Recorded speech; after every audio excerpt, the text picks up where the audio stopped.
We have 1 minute, Paulita. Please, please.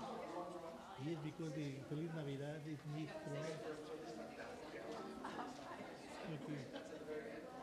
Okay, we have to be the drums here, you know.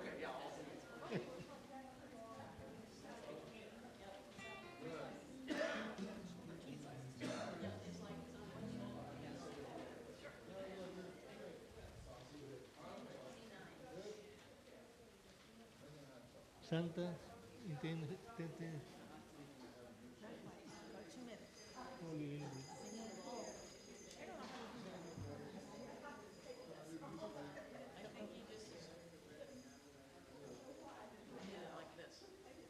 Paulita, ¿qué vas a hacer?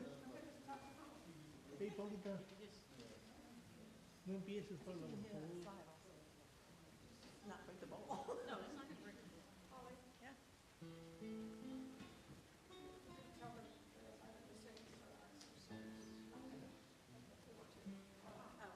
What? Tell them. Tranquila, Paula, por favor. Let's see, is the prelude before it? No, the announcements are before the prelude, right? No, prelude's first. Okay. If anybody wants to sing along with the prelude, feel free. Paulita. Go ahead. Yeah. And we didn't do the roll.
Welcome to the Unitarian Universalist Fellowship of Clemson. We are located on the land of the eastern band of the Cherokee and the southern Iroquois. I'm Leslie Vissage, and I am a member of the UUFC UUFC Worship Associate Team.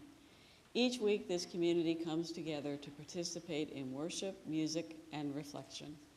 This is where we seek to have our hearts opened and our imaginations fired. This is the place that reminds us we are deeply connected to one another and to all living things. If you are visiting with us this morning, welcome. This fellowship is a religious community grounded in the heritage and principles of Unitarian Universalism. We seek to create a loving community, inspire joy and spiritual growth, and support courageous action.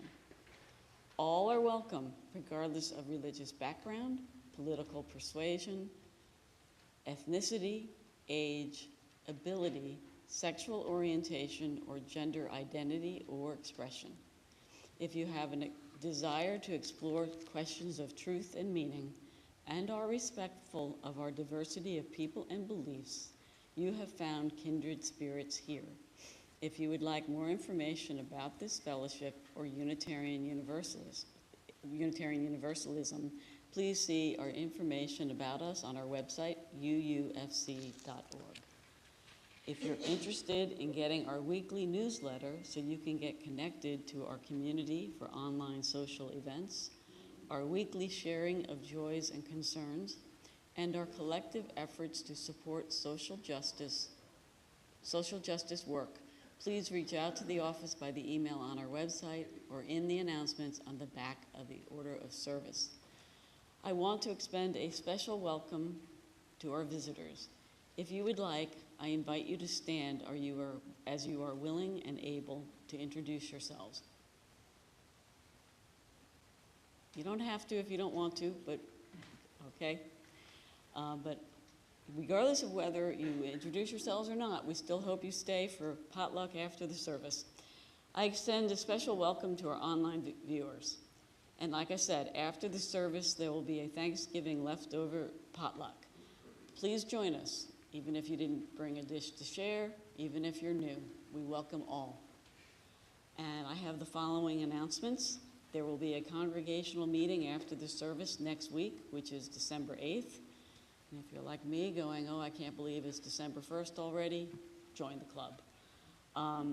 There will be a White Elephant gift exchange party next week on December 7th, which is next Saturday in the social hall. And the final reminder, the mitten tree, next week is the last week to put mittens on the mitten tree. And I also want to acknowledge that we have a number of volunteers recognized on your order of service.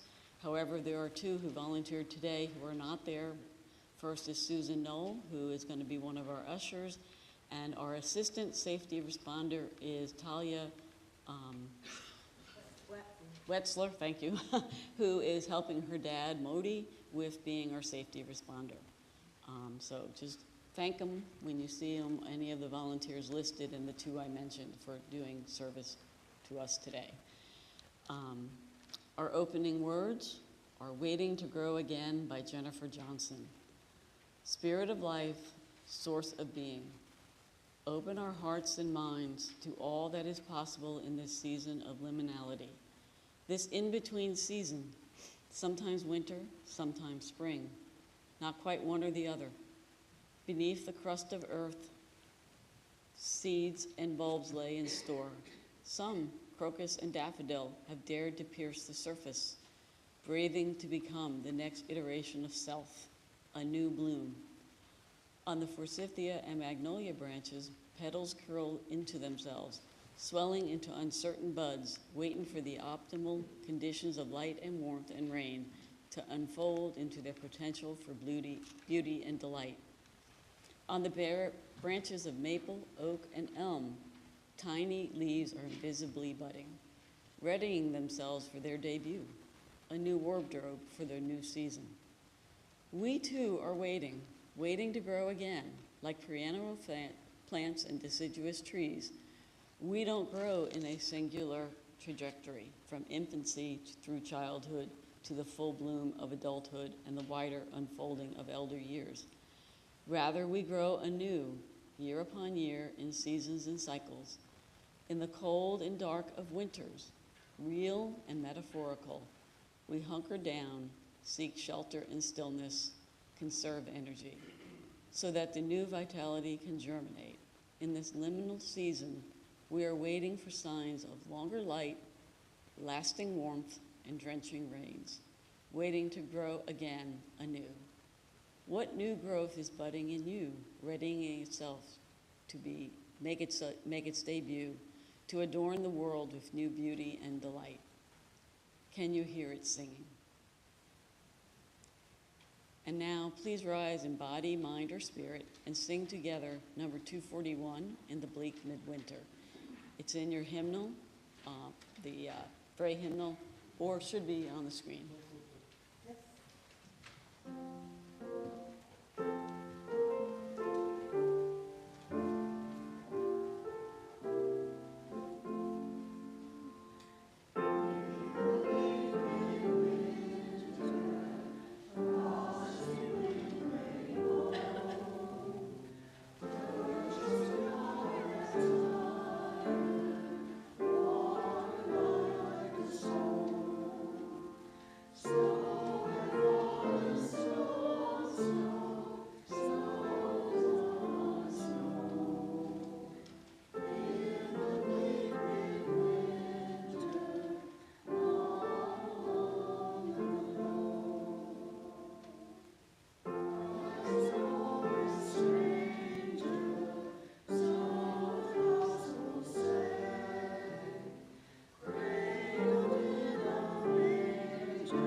I'd like to invite Cody up to light the chalice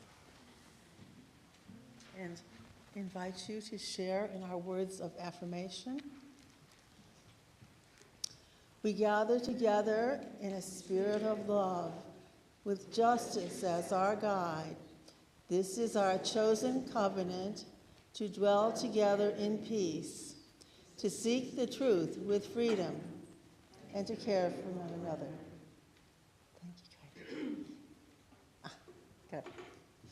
And now Karen will share a time for all ages.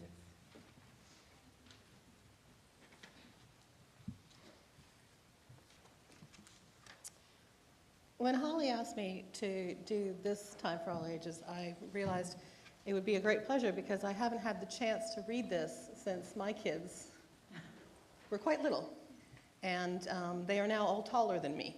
So this is a nice opportunity. So our time for all ages this morning is what is commonly known as 'Twas the Night Before Christmas, but is actually officially a visit from St. Nicholas, the 1823 poem from Clement Clark Moore. 'Twas the night before Christmas, when all through the house not a creature was stirring, not even a mouse. The stockings were hung by the chimney with care, in hopes that St. Nicholas soon would be there. The children were nestled all snug in their beds, while visions of sugar plums danced in their heads. And Mamma in her kerchief, and I in my cap, had just settled our brains for a long winter's nap. When out on the lawn there arose such a clatter, I sprang from my bed to see what was the matter. Away to the window I flew like a flash, tore open the shutters, and threw up the sash. The moon on the breast of the new-fallen snow gave a luster of midday to objects below, when what to my wondering eyes did appear but a miniature sleigh and 8 tiny reindeer. With a little old driver so lively and quick, I knew in a moment he must be St. Nick. More rapid than eagles his coursers they came, and he whistled and shouted and called them by name. You can join in. Now Dasher, now Dancer, now Prancer and Vixen, on Comet, on Cupid, on Donder and Blitzen. To the top of the porch, to the top of the wall, now dash away, dash away, dash away all. As leaves that before the wild hurricane fly, when they meet with an obstacle, mount to the sky, so up to the housetop the coursers they flew, with a sleigh full of toys, and St. Nicholas too. And then, in a twinkling, I heard on the roof the prancing and pawing of each little hoof. As I drew in my head and was turning around, down the chimney St. Nicholas came with a bound. He was dressed all in fur from his head to his foot, and his clothes were all tarnished with ashes and soot. A bundle of toys he had flung on his back, and he looked like a peddler just opening his pack. His eyes, how they twinkled, his dimples, how merry. His cheeks were like roses, his nose like a cherry. His droll little mouth was drawn up like a bow, and the beard on his chin was as white as the snow. The stump of a pipe he held tight in his teeth, and the smoke, it encircled his head like a wreath. He had a broad face and a little round belly that shook when he laughed like a bowl full of jelly. He was chubby and plump, a right jolly old elf, and I laughed when I saw him in spite of myself. A wink of his eye and a twist of his head soon gave me to know I had nothing to dread. He spoke not a word, but went straight to his work and filled all the stockings, then turned with a jerk, and laying his finger aside of his nose and giving a nod, up the chimney he rose. He sprang to his sleigh, to his team gave a whistle, and away they all flew like the down of a thistle. But I heard him exclaim, ere he drove out of sight, "Happy Christmas to all, and to all a good night." I want to introduce you to my friends on the altar. No, it's not. Okay. I want to introduce you to my friends on the table. I collect Santa Clauses. This is a fairly standard garden variety Santa Claus. Yeah.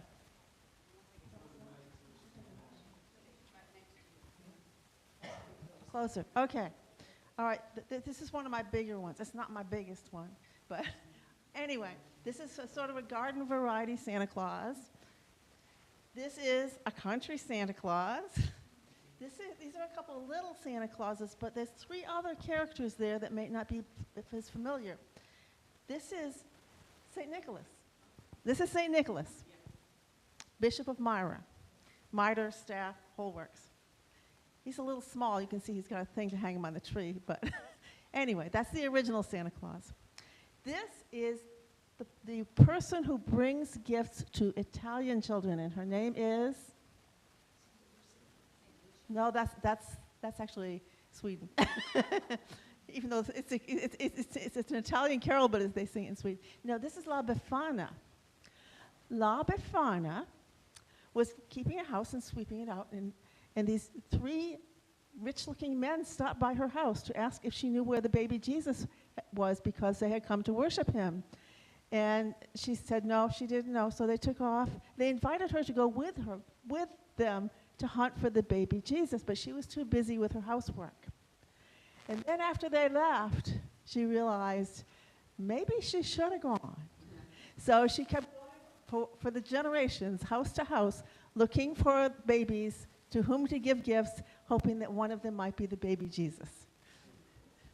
And the other story that I'm sure Jorge is familiar with, I did not bring all three kings.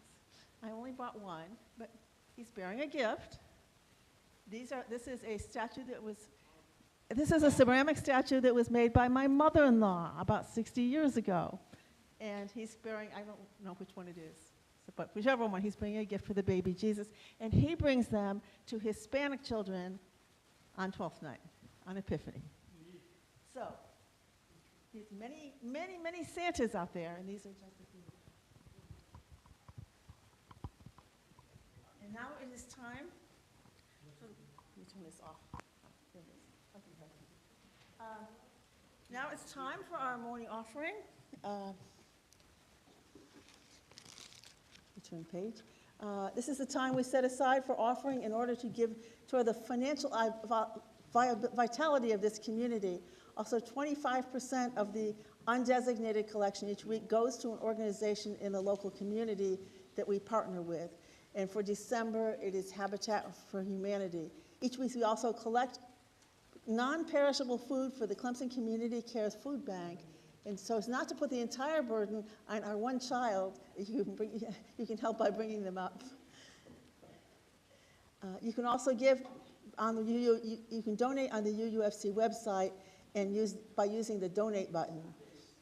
You can pay your pledge, or you can donate toward the organizations that we partner with. Thank you for your generosity.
a little bit of UU history.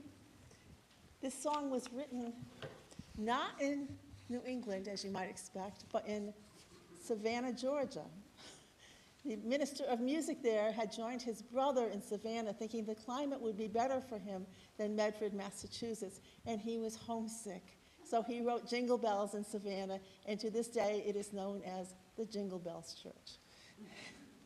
So, this is our time to share joys and concerns. It is a sacred sharing, reminding us of our connection to community and to the knowledge that we are not alone. And I've asked Leslie to put in a stone for each of these joys and concerns. The first one comes from Meg MacArthur. Her joy is that my sons are coming today for a Thanksgiving Christmas visit. Great. And one from the UU Safety Council. That's an interesting name. My joy is thank you. We are pleased and proud of the success with last week's unannounced fire drill. Thank you also for all your attention to UUFC's presentation of our safety practices after the service today. And that's all we have. One more stone for those joys or concerns left unexpressed, and for those who are not able to be present with us. And now, I don't think we're going to, are you staying, Cody? Are you staying here for the rest of the service? Are you going? Okay. All right. All right, so we don't need to sing the children out. Yeah. Peace, stay now in peace. May the spirit of love surround you everywhere, everywhere you may go. I was supposed to preach a service about Judaism in October, but we were without power and we had to juggle things. So Reverend Holley asked me if I would be willing to preach on the 1st of December. And I thought, ooh, right before St. Nicholas Day. Yeah, sure. I've never preached about Santa Claus before, so this was an interesting experiment. So here we go.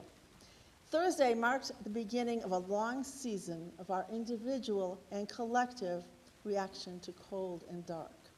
Some of us suffer through seasonal affective disorder and get depressed.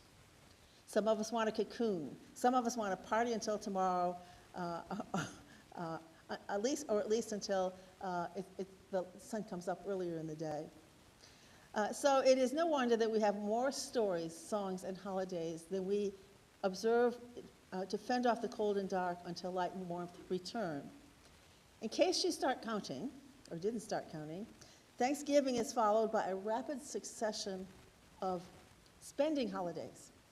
Black Friday, Small Business Saturday, Cyber Monday, and Giving Tuesday, if you have any money left to give.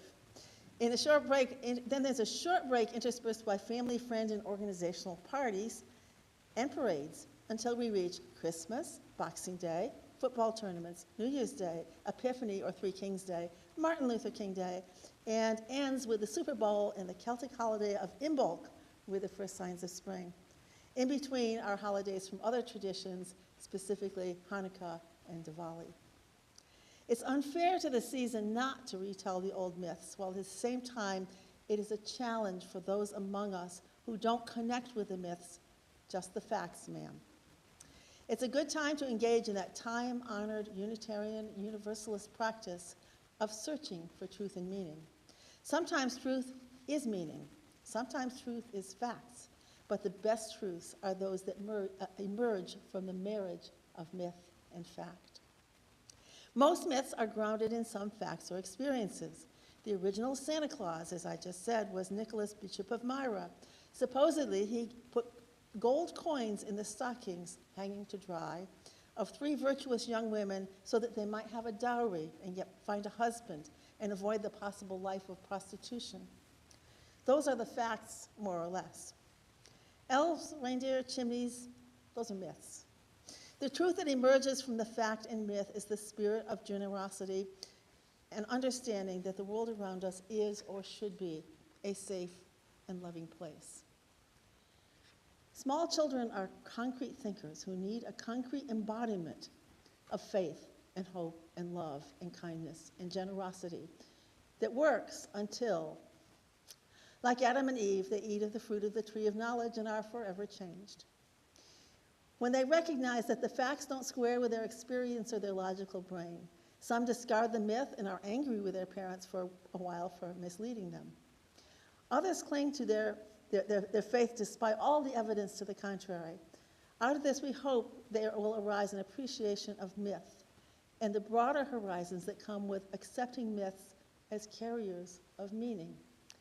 So I'm going to tell my disillusions, not my personal disillusion, my daughter's disillusionment story, and then I'm going to invite you to share. Leslie will come around with a microphone in just a couple of minutes.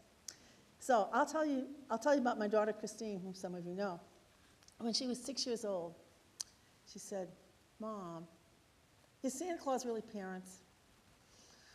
I said, "Yeah." I said, "But you know, he's really sort of, it's the spirit of the season, generosity and all that." And I said, "And don't tell your sister she's only 4. I don't think she's ready for that yet." Pause. "Is the tooth fairy really parents?" "Yes, but you know, we'll still leave a quarter under your pillow. It was cheaper then when you lose a tooth." "Easter Bunny, is that really parents?" "Yes, but you'll still have your basket of goodies." "How about God, is that really parents?" "No." I didn't think she was quite ready for that.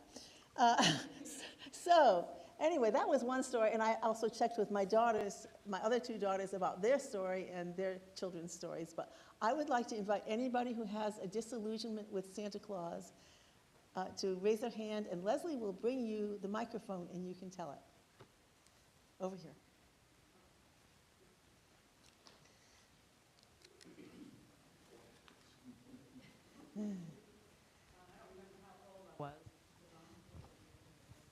I don't remember how old I was when I decided that this was the case, but I didn't really think that Santa could really go all around the whole world delivering the presents. So what I decided was that the fathers in the town all took turns being Santa, and each year one would go around and do all the gifts, and then the next year was somebody else's turn. Oh, okay. That's a good one. I don't know that this qualifies for disillusionment, but our Daniel was home this weekend. It was lovely to have him here, and he's always been the one to lead me a step further with internet and that kind of thing. And the discussion yesterday was about artificial intelligence. And he said, "Come up with a question, Mom. Tell me what you want artificial intelligence to answer." So I thought about you and said, "Is Santa Claus real?" And so I challenged those of you who are familiar with artificial intelligence.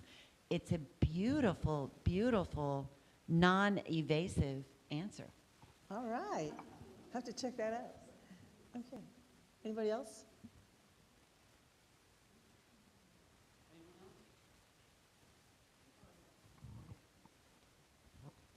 Hi. So, you can hear me? Okay. So, my name's Audrey. This is my first time here. My quick little story is just when my mom here, when I was a kid, my mom told me that parents stopped coming when you turned 12. My birthday is December 23rd.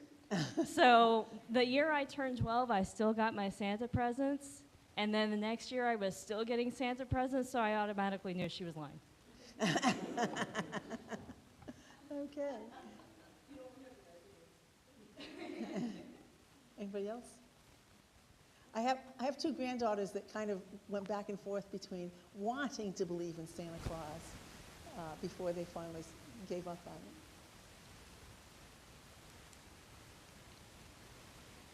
Here's another major myth of the season. In fact, the central myth at the foundation of Christianity.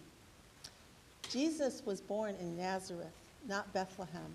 My friend Anne responded to hearing this statement in seminary thinking, she's a musician, "Oh well, it has the same number of syllables, so it doesn't change the Christmas carol, 'Oh little town of,' fill in the blank, as long as it has 3 syllables. Fortunately, Jesus was not born in Clemson, but Seneca might do. but it had to be Bethlehem because it was important to the myth, emphasizing Jesus as a continuation of the house of David. Jesus was certainly born into a Jewish family and preached and taught and was crucified. Those are facts. Angels, shepherds, wise men, mangers are embellishments. They're myths. Myth is a carrier of deeper truth, the lessons taught in parables, the bearers of inspiration and hope in a time of darkness, not just winter. Jesus was probably born in some other time of year, but winter has other advantages when the church was looking for a date to celebrate his birth. December was a way to connect the Jesus story to the experience of birth and rebirth and hope, to the Yule myths and to the Saturnalia. It's also a time of the year when despair among God's chosen people over the Roman oppression coincided with cold and dark in the winter season. Jesus was the original Christmas present. I have often wondered how it would be like to choose this holiday tradition in the Southern Hemisphere, in Australia or New Zealand in particular, where the myth doesn't seem to match very well to the weather. I understand that in Australia they celebrate Christmas on the beach. The other big gift bringers are myths, probably even more mythical than the Nativity story and the Santa Claus story. Most of Europe, including the British Isles, has a gift bringer of its own. La Befana, Mother Holley, the three kings, the three wise men. I always like the Garrison Keillor rendition of the Christmas story when he gets to the three wise men and he said, 3 wise men came from an Eastern university, an assistant wise man, an associate wise man, and the head of the wisdom department. So, one time I did that with our youth group. We did the whole Garrison Keillor thing as a presentation at a Christmas party, and we dressed up in academic robes. Anyway, so is there anything in not the Garrison Keillor version, but is there anything in the Nativity story that speaks to any one of you? Anybody? Following the star. Okay, that's good. Okay. Anything else? The delight with the baby. The delight with the baby. Yeah. Birth and rebirth. And all the animals were there. Right. I have a humongous, you know, that I showed you that king that my mother-in-law made. I have a camel that's like yay high. Very hard to store in between Christmases. Yeah. Yes. The child Mary having an infant. Yes. Yes. Your lives were shorter then, and teenagers were frequently giving birth. So, but yeah, it's still a child. Anyone else? Okay. So earlier pagan religions, Greek, Roman, Norse, and Celtic, had similar myths. One of my favorites is, not surprisingly, Mother Holley, Holle. She was the triune goddess was the maiden, the mother, and the crone. And one of Mother Holley's jobs was to bring gifts to children at the solstice. And I put this together long after my mother died, but we would always have a piece of coal in the bottom of our stocking. Then we'd have other good things in the stocking. Now, it was easy for us to get coal because we had a coal furnace. But apparently that custom comes from Mother Holley, who gave bad children a piece of coal and nothing else. So, anyway, the story of the turning seasons is embodied concretely in the Celtic tale woven throughout the year of the courtship of the sun god and the triune goddess, maiden, mother, and crone. Other cultures have other myths. Some of us are familiar with Native American myths of turtles and spiders and corn mother that offer a concrete image around which to raise facts to the level of truth about our relationship with the natural world and to each other. Facts are prose. Imagination and poetry are myth, and truth is the common ground. The Greek and Roman gods are most familiar to me. They are humans writ large, powerful and immortal, with all the flaws of humans as well as most of them embodying one or more good qualities or virtues, such as wisdom or courage, strength. There are stories like Demeter and Persephone, a poetic description of the turn of the seasons. Icarus flying too close to the sun, a warning about pride and the arrogance and foolishness of youth. The intersection of fact, myth, and truth takes yet another form in fables and fairy tales and folk tales, even if the creatures themselves are imaginary. They have enough human qualities so that we can identify with Little Red Riding Hood and the grandmother, and maybe even the wolf, and parse the insights that emerge from the story. They do not require miracles or space aliens, just a little girl, a talking wolf, a sickly grandmother, and a good woodsman. Some are cautionary tales reminding children not to talk to strangers in the woods. Others allow us, especially girls, to separate a loving mother from a rival for father or a mean and cruel person who resents you, the classic wicked stepmother. Drawing a strict line around fact, truth, and myth as these three separate entities will oversimplify the rather complex painting of the world we live in, whether in our bodies or in our heads. Biblical literalism is a prime example. If the Bible was dictated by God and is inerrant, then it represents a God most of us can't relate to or identify with. But when we discard it as irrelevant, we throw out the baby with the bathwater. Our right brain resonates with the stories of Abraham and Isaac, Moses and Aaron, Ruth and King David, the Maccabees, and Jesus and his apostles. Our first choir director, Merrill Palmer, whom some of you may still remember, he addressed the truth issue in this way. He said, statements only matter when you say them, not when you sing them.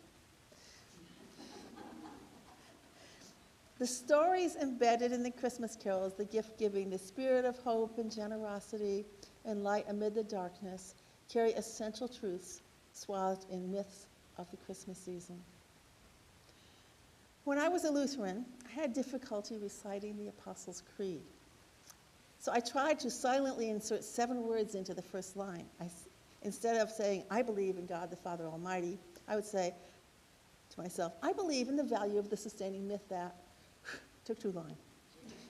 An Episcopalian friend offered a shortcut. He said, just start with, they believe, and let the rest follow. But over time, I found that the creed actually had some relevant parts, some facts, some assertions, some insights. The essence of the creed is the Trinitarian God, the Father, Son, and Holy Spirit. It was too lopsided for me. I am a woman who grew up without a father and had no sons, only a brother of the very patriarchal variety. I felt excluded, although somewhat redeemed by my thoughtful daughters that provided me with 3 great sons-in-law. So it was too misogynist for me. I was once asked by a gay Catholic if one could be a UU and believe in the Trinity. I love people that ask me really challenging questions. Technically, yes and no are both possible answers, but they're not adequate. So I thought about it and I said, if you think of the Trinity as God beyond, God beside, God within, it might probably work for me. 3 different ways of encountering the holy in the cosmos, in each other, and in the heart as we seek a name for the source and object of awe and reverence. But I'm still not a Trinitarian. Myths are not just religious. We have myths in our culture, as do most cultures. Johnny Appleseed, George Washington and the cherry tree, the peaceful gathering at Thanksgiving in Plymouth in 1621.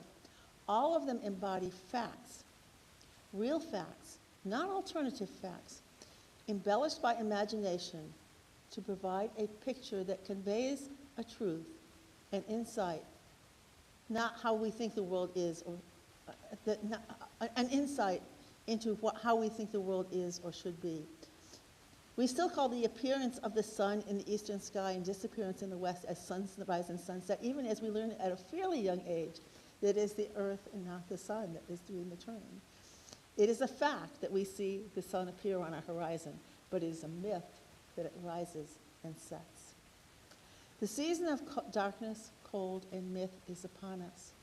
While every season has its myths, the winter has more of them as we sit by the fireplace and retell the old stories. Oops, that's so 20th century. Update. When we turn on the TV and watch a Charlie Brown Christmas or The Grinch or It's a Wonderful Life. These modern myths carry the same messages of hope and faith and love and a light beyond the darkness. May this be a season of hope and joy, of reflection and renewal for each and every one of us. And our closing hymn, which I chose specifically because it's something we're going to be doing in the next week or two, is Deck the Halls, a good pagan hymn. It's all about Yule. It's not about Jesus. And it's, what's the number?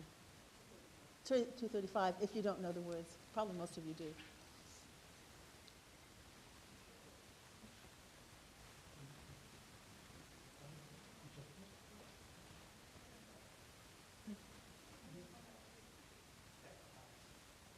Deck the halls.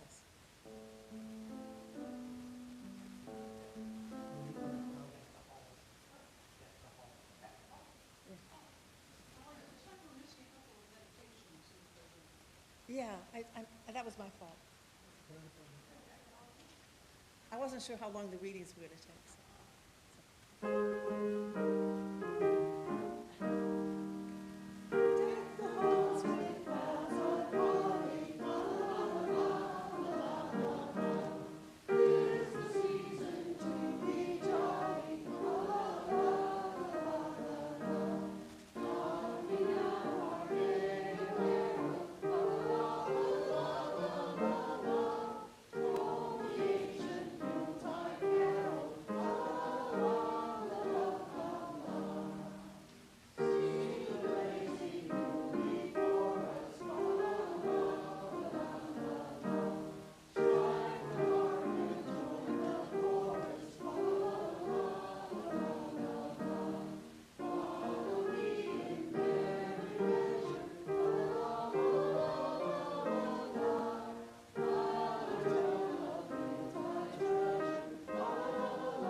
As you leave this place, take with you the joy of belief and unbelief, truth and myth, prose and poetry, enriching your life as both and rather than either or.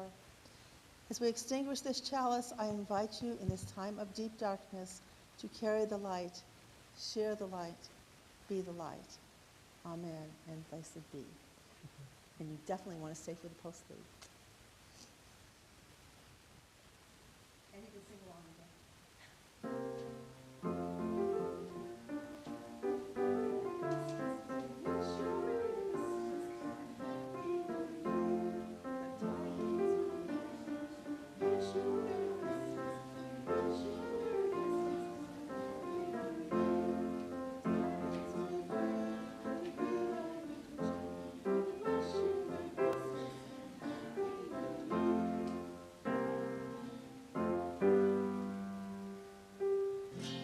Feliz Navidad, feliz Navidad, feliz Navidad, próspero año y felicidad. Feliz Navidad, feliz Navidad, feliz Navidad, próspero año y felicidad. I wanna wish you a Merry Christmas. I wanna wish you a Merry Christmas. I wanna wish you a Merry Christmas for the bottom of my heart. I wanna wish you a Merry Christmas. I wanna wish you a Merry Christmas. I wanna wish you a Merry Christmas for the bottom of my heart.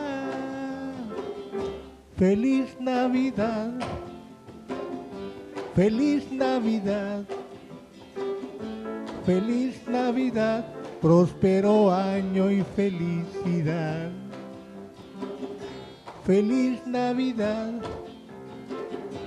feliz Navidad, feliz Navidad, próspero año y felicidad.